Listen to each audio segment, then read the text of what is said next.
안녕하세요. 리더십 부분을 발표할 3조입니다. 첫 번째로 리더의 정의와 유형을 설명하고 마지막으로 리더십 이론에 대해 설명하겠습니다.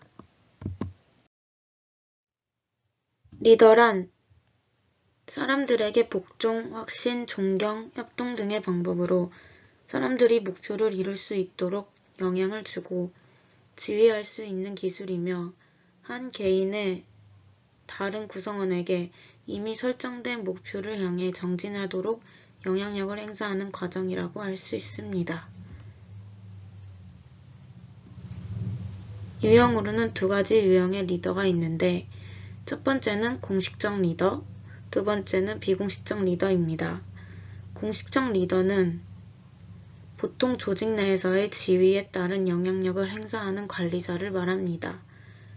공식적 리더의 특징으로는 조직 내에서 안정이 되고 하위 종사원이 조직의 목표를 수행하기에 적합하도록 방향을 설정해주는 리더십을 행사하기를 조직으로부터 요구를 받습니다.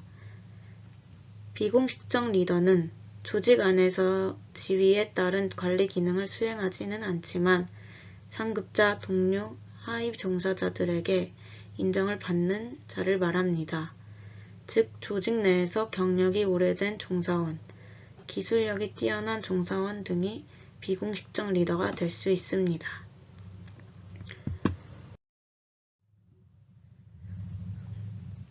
다음 리더십 이론에서는 리더십 특성 이론과 리더십 행동 이론이 있습니다.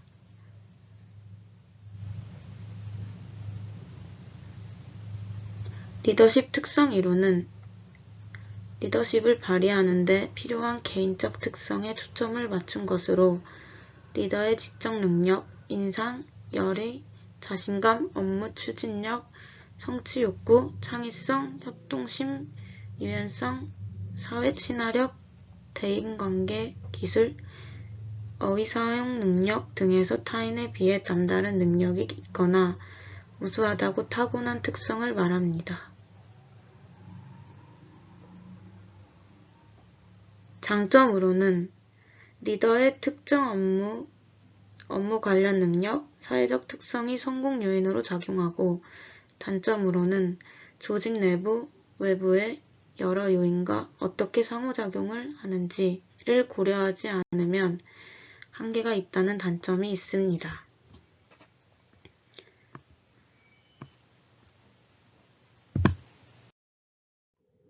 리더십 행동 이론은 리더십 특성 이론의 한계를 극복하고자 리더의 실제 행동에 따라 리더십의 효과가 결정된다고 가정하는 행동 이론이 등장한 것입니다.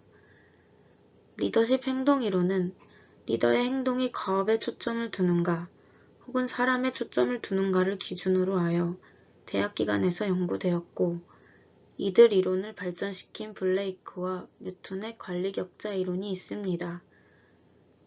아이오와 대학교의 연구에서는 리더십의 세 가지 유형을 제시하였습니다.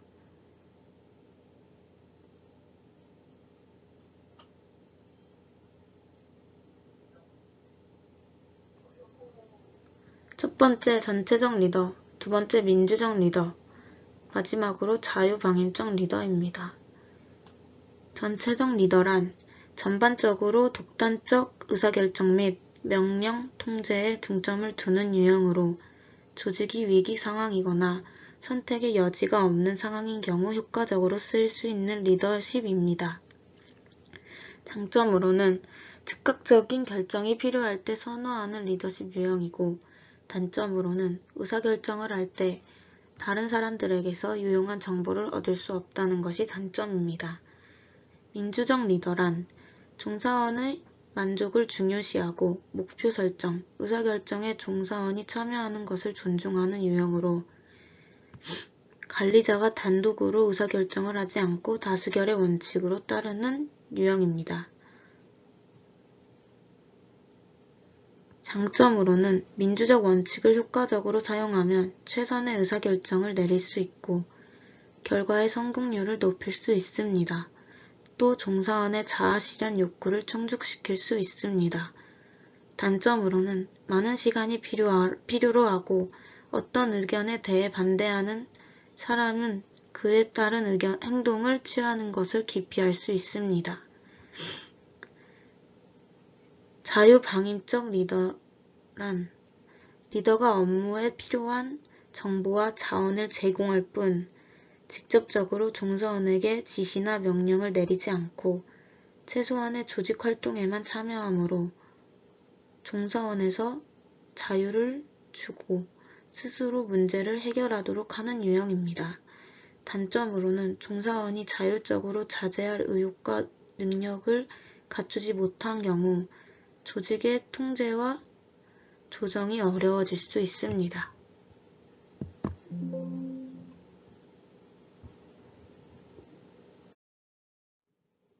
다음으로는 미시간 대학교 연구에서는 첫 번째, 직무 중심적 리더와 종사원 중심적 리더로 구분하였습니다. 직무 중심적 리더십은 생산 과업을 중요시하고 생산 방법과 절차 등 세부적인 사항에 관심이 많고 공식 권한과 권력에 의존하고 종사원에 대한 관리, 감독을 철저히 하는 유형입니다. 두 번째, 종사원 중심적 리더십은 종사원과의 관계를 중요시하고 종사원에게 많은 권한을 위임하며 종사원의 개인적 발전과 성장에 관심이 많아 지원적 업무 환경을 구축하는 데 힘을 씁니다. 다음은 오하이오 주립대학교 연구에서는 구조 주도와 배려 두 가지 요인으로 리더의 행위를 기술하였습니다. 구도 주도란 리더가 종사원의 역할을 명확히 정해주고 종사원에게 기대하는 것이 무엇인지 알려주는 행동을 의미합니다. 배려란 리더가 종사원의 복지와 안녕, 지위, 성장 등을 관심을 두는 정도로서 이 성향이 높을수록 종사원과의 관계를 중시하고 그들의 의견을 존중하는 것을 의미합니다. 표를 보시면 표의 결과로는 다음 페이지에서 말씀드리겠습니다.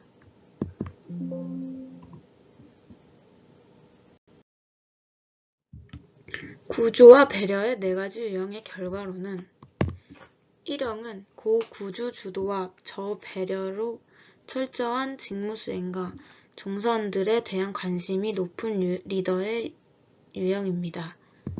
2형은 고구조 주도 고배려로 철저한 직무 수행과 종사원들과의 관계 및 신뢰를 동시에 추구하는 리더 유형으로 네 가지 유형 중 가장 바람직합니다. 3형은 저구조주도 저배려로 리더의 부하 직원들은 일반적으로 불평이 심하고 결근율과 이직률이 높은 것으로 나타납니다.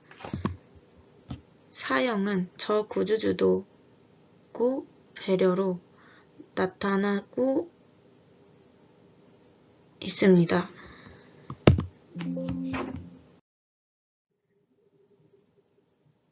네 번째로 관리격자 모형을 보면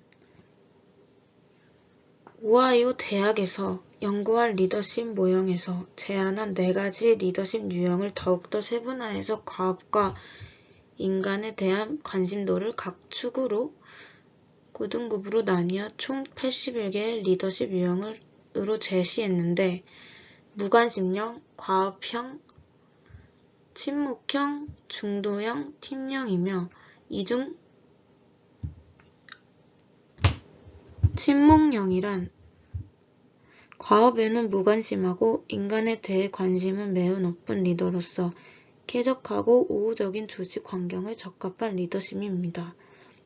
팀형은 과업과 인간에 대한 관심이 모두 매우 높은 리더로서 종사원의 몰입을 유도하여 과업을 달성하게 하는 리더십입니다. 무관심형은 인간과 과업에 모두 무관심한 유형의 리더로서 자기 직무에 대해 최소한의 관심을 가지며 종사원에 대한 불간섭, 자유방임을 신조로 합니다. 중도형은 과업과 인간에 대해 관심이 모두 중간 수준의 리더로서 과업의 능률과 인간적 요소를 절충하여 적당한 성과를 추구하는 유형입니다. 과업형은 인간에 대해 관심은 낮고 오로지 효율적인 과업 달성에만 관심이 높고 매우 독재적인 리더로서 과업 수행상 능력을 지향하는 리더십을 보입니다. 이들 중 가장 바람직한 리더십은 팀형으로 조직의 생산성 욕구와 종사원의 개인적 욕구를 모두 만족시킬 수 있습니다.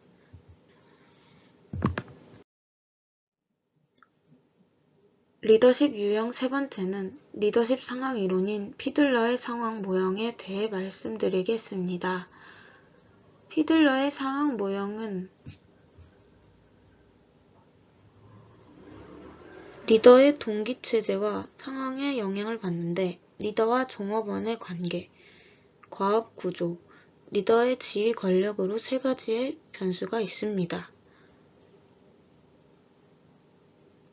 표를 보면 세 가지 변수를 활용한 리더 통제 수준에 따른 8가지 상황들은 리더 부하와의 관계도 과업의 구조와 지휘 권력이 높은 경우 상황 선호도가 좋거나 나쁨으로 분류됩니다.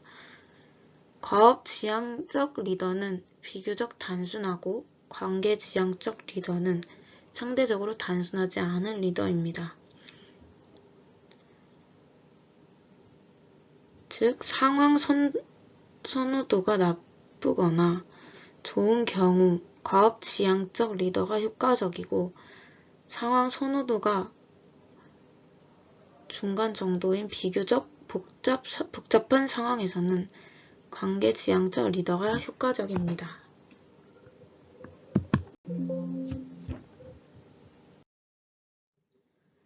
두 번째, 피들러의 이론을 바탕으로 개발한 허시 블랜차드의 상황론적 리더십 이론은 여러 가지 상황적 요소 중 특히 부하 성숙도에 따라 적합한 리더십을 제시했습니다.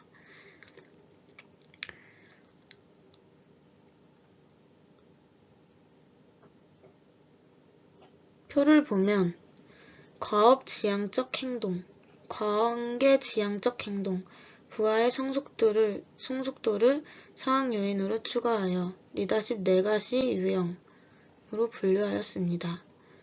이 중에서도 부하의 성숙도 능력, 자발적인 참여 정도,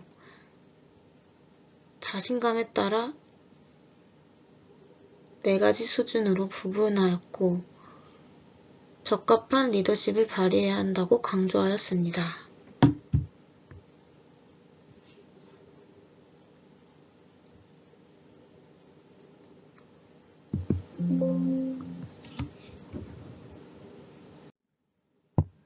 즉, 지시형 리더십은 신규 종사원이나 부하의 성숙도가 낮은 상태, 즉 자신감이 낮은 상태에서는 지시형 리더십이 발휘가 적합하고 관대형 리더십으로는 근무 환경 2-3년 정도 된 부하 직원 혹은 능력은 부족하나 실행 의지나 자신감이 있는 대상은 관대형 리더십이 적합합니다.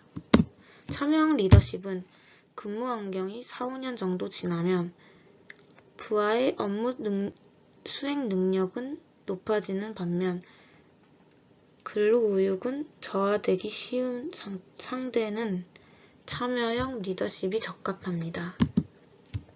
위임형 리더십은 부하의 근무 경력이 많아짐에 따라 성숙도가 높아진다는 전제하에 부하 직원의 실행 의지와 자신감이 있을 때에는 위임력 리더십이 적합합니다.